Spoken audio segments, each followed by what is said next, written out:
Magandang araw po sa inyong mga kawangis ko, kung saan man sulok ka man ng mundo na nanonood sa akin. At sa mga kapwa ko OFW dyan sa Middle East.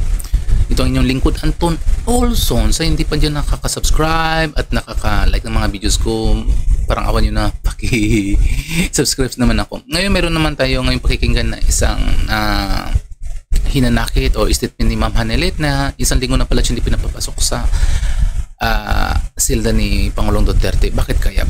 Panoorin natin.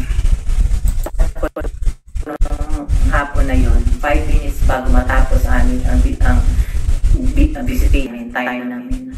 Sinabihan ako nung isa doon, sabi niya na nung July 19 daw, nung phone conversation namin, meron daw akong sinabi, sabi ko about the case. Sabi ko, I don't know anything about the case. Kaufman is not discussing anything about the case. You know that, Mr. Kaufman. I have not asked a single paper from you on whatever it is that you are doing, so I cannot talk about the case. And also, noong time na yun, 5 minutes bago matapos, sinabihan na lang ako na isususpend daw ako. Ang sabi pa nga ng BID, doon sa lalaki na nagsabi na, you cannot do that. Given na niya. Kasi, you know, he is expecting me. He knows that this is my turn. This is my time right now. This is my schedule to visit him. And, you know, ako kasi nurse, diba, na-assess ko siya yung first time ko na, the only, nitong visit ko na ito, the only day na na-visit ko siya, nang pagdating ko talaga, straight pa kami airport, nilagay ko lang yung gamit ko sa hotel, na-assess ko na siya, kita ko na yung dito niya, malalim. Yun, tapos, check ko sa kanya, control the emotions ko na, tapos, nun, after nung just 5 minutes, saka ako nilapitan nung lalaki, sabi niya, sususpend daw, and this is exactly what the PRD said, you cannot do that, sinabi niya. Tapos, the following day, wala na akong visit. Sabi ko sa kanya, I don't say anything about the case. All I tell him is, he asks me usually about the news. I'm sure the same kami na sinabi ni VP, kasi news yun eh. Pareho kami na sinabi ni VP, kasi narinig niya rin yun sa news. Kaya nga sabi ni VP, di ba, narinig niyo ba yun? Kayo na yung sabi nun, di ba, na may 7 or 9 warnings ako. I didn't receive any. You know, ito lang ang masasabi ko. Sinabi ko na kay Mr. Kaufman. Sabi ko, wala namang, alam ko, I have nothing against you, pero please do not deprive us of, you know, asking other people or asking legal opinions from other lawyers also. Pero we acknowledge you as his lawyer. Pero sabi ko nga sa kanya, baliktad tayo. Asawa mo, ikaw kaya ang nasa loob. Ano kaya ang gawin ng asawa mo? You know, the last time, every time I go there, I tell him, he would always ask, he would always ask, ano na, kumusta na, makaano na ako, no? We cannot talk about the case. At pagkatapos ko dito, tatawagan ko ang lawyer para sa kanya mo tanungin lahat. Ganyan, always recorded yan. Recorded yan. Gusto ko nga igawin nilang public yung conversation. Wala ako doong ma-discuss about sa case because sabi ko, Mr. Kaufman is not, I'm not asking any paper from you. You are not talking to me about the case or any of your associates. And you accuse me of I'm talking about, you know, ikaw ang dinidiretso ko. Ikaw ang dinidiretso ko. Bihira ako makausap sa mga kasama mo na nagdagdag ka na ng mga lawyers dyan. So I have nothing against you. So alam ko doon ka na nagalit eh. Galit ka na doon for me. You know, I know you are protecting your practice. I don't know if you're trying to prove something. Pero kami, we are concerned about the life of this man. He is family. He is the father of my daughter. He is the father of VP, Paulo, and Baste. So, yun lang. Sabi ko nga, baliktarin natin. Ang asawa, ikaw ang nasa loob. Ano kaya ang gawain ng asawa mo? Diba? Akin July 19. And to tell you honestly, hindi niya ma-point out kung ano.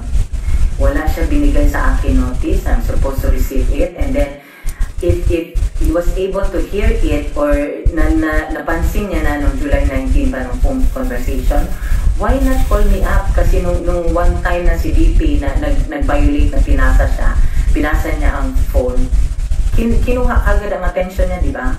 So, sana, nakakuha ako ng kapalit ko. Di ba sila VP din.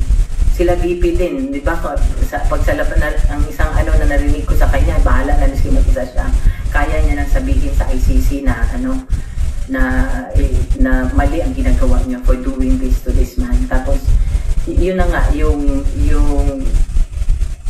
ini-expect na alam ni VP, ako na, kung sa Bisaya pa, turno na ako ni Karon. Tapos ngayon wala siyang bisita. You know, even after his presidency, I'm telling you, emotionally na siya, meron na siyang depression nun. Ngayon sabi ko nga ito sinabi ko sa kanya, sabi ko, hindi naman ako lawyer. Lahat ng tinatanong ko sa humingi ako ng opinion sa lawyer. Yun ang doon. Humingi ako ng opinion sa lawyer.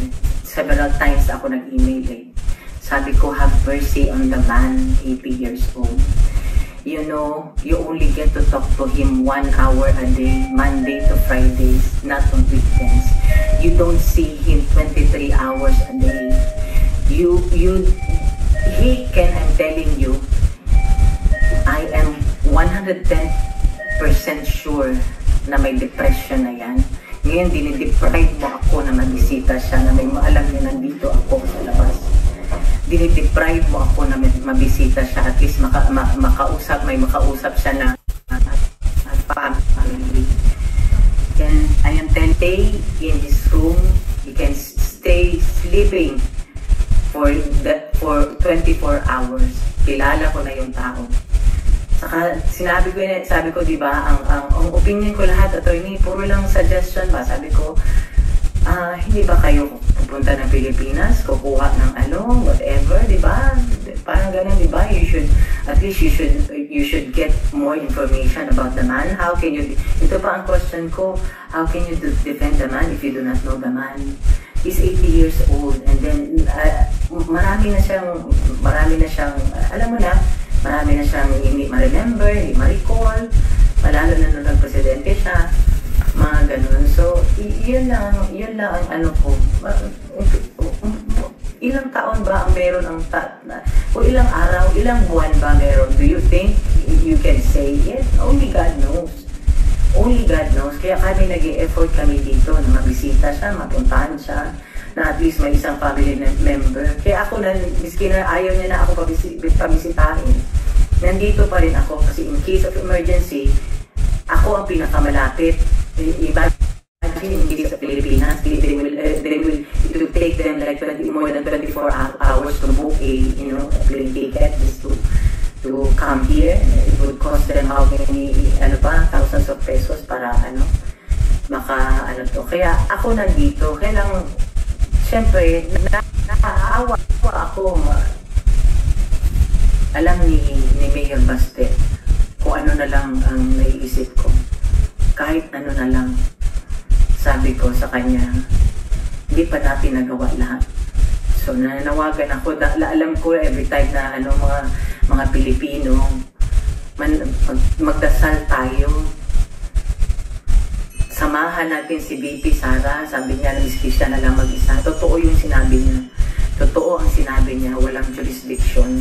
Samahan natin siya. May bagong siya.